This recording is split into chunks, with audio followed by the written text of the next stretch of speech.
Hey there, Jeff here, and today we're going to talk about why you don't want to release your music on Spotify and other streaming services right away and what you should do instead. You could be larger than life, bigger than the world, living out the hopes and dreams of every boy and every girl. You know you could.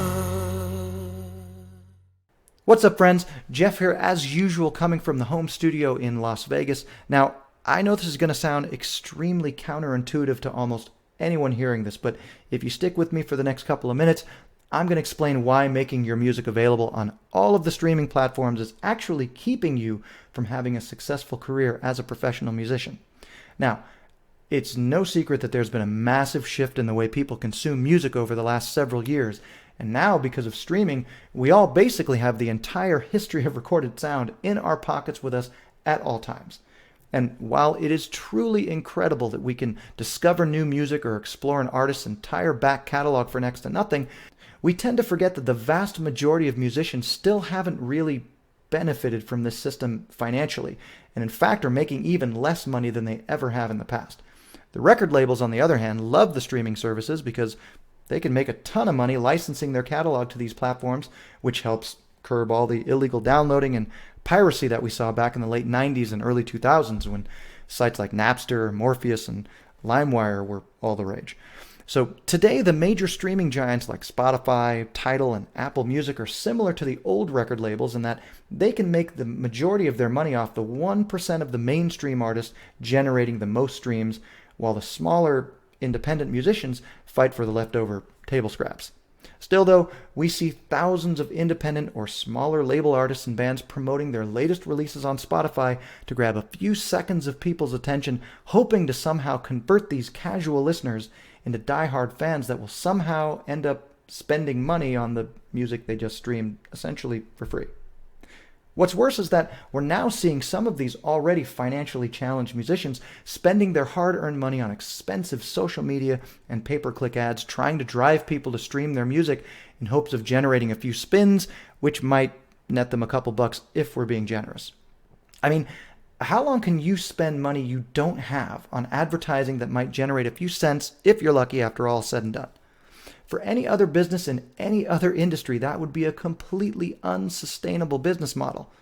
Yet the streaming giants want you to think this is somehow a scalable strategy for you and your music.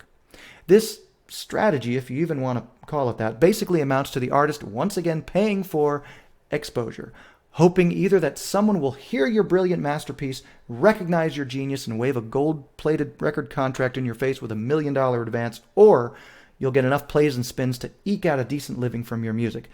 Either way, you have almost zero control over the outcome in these scenarios, and the chances of one or both of these happening are slim to none. Even if you wanted to aim for a record deal, which, by the way, you don't, but that's another conversation altogether, no label will take you seriously until you've proven you can build a fan base from the ground up anyway. So if putting your music on the streaming services is a bad idea, what should you do instead? Well, first off, it's not that you shouldn't ever make your music available for streaming. You just don't want it to be the first thing you do with your new releases, and here's why. Think about how a movie usually gets released to the world. At first, you start seeing a few trailers on television or online with some of the most action-packed or funniest scenes from the film that spark your interest and make you want to see it in the theater. Then, assuming you really dug that movie, you'll either go back and pay to see it again, or the movie will be made available to buy or rent a few months after its initial run in the theaters. At that point, the film studios will start a completely new marketing campaign to push sales or rentals for people to watch the movie at home. After a few weeks of pushing people to buy or rent the movie, they'll release it either exclusively to a specific channel like HBO or Showtime, and then after that channel has been exploited to the fullest, they'll eventually release the film to the streaming services, and even then, it might only be available on certain channels.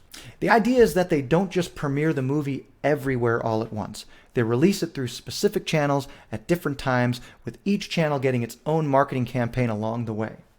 Now, I know what you're thinking. It's 2020.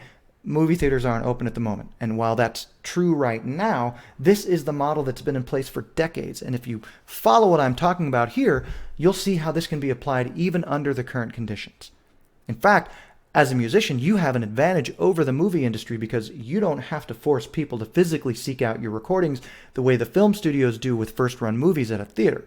The bottom line is that you can and should be doing this with your music. Instead of posting all over social media, or worse yet, paying for boosted posts or ads that drive people to stream your music on all of the different services, you need to take control of the conversation and drive your potential audience to a place that you actually own. Preferably to a simple web page where you'll give away a few songs for free in exchange for a name and email address. And this will start the process of building a list of names that you own and can market to over time with new music, merch, live shows or virtual performances, and so on. Now, there's nothing that says you can't drive people to your social media pages or the streaming sites after you get their contact info. You just want to make sure the very first interaction a potential fan has with you is through a medium that you own and control. Social media and streaming platforms are great, but ultimately you don't own any of the data. So if the platform shuts down or you somehow manage to get kicked off for some reason, you still will have built up a list of people that you can market your goods and services to forever, regardless of what happens on the other platforms. Remember all the people that built these large followings on MySpace back in the day, only to lose all of that traction when they essentially shut their doors, leaving all of these bands and musicians out to dry with no way to reach the audience they worked so hard to develop.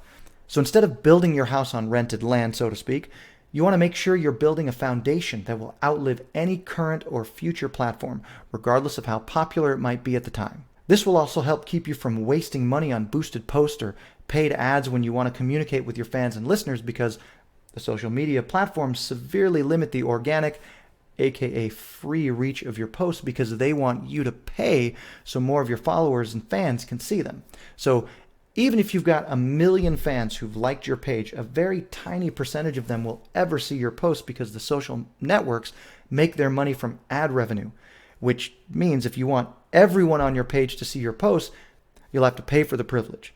So remember, if you're posting and sharing your music on the social networks, especially if you're spending money on any kind of advertising, that's all well and good, as long as you're giving yourself the advantage by sending those potential fans to a place that you control, where you can build up your mailing list and develop a relationship with your fans for years to come. So, now that you've heard my take, I'd love to know what you think. Also, if you're interested in working together, hit me up and we can talk about how I can help get your machine set up and in place so you're never held hostage by the changing social media landscape ever again. Looking forward to connecting with you, and I'll see you soon.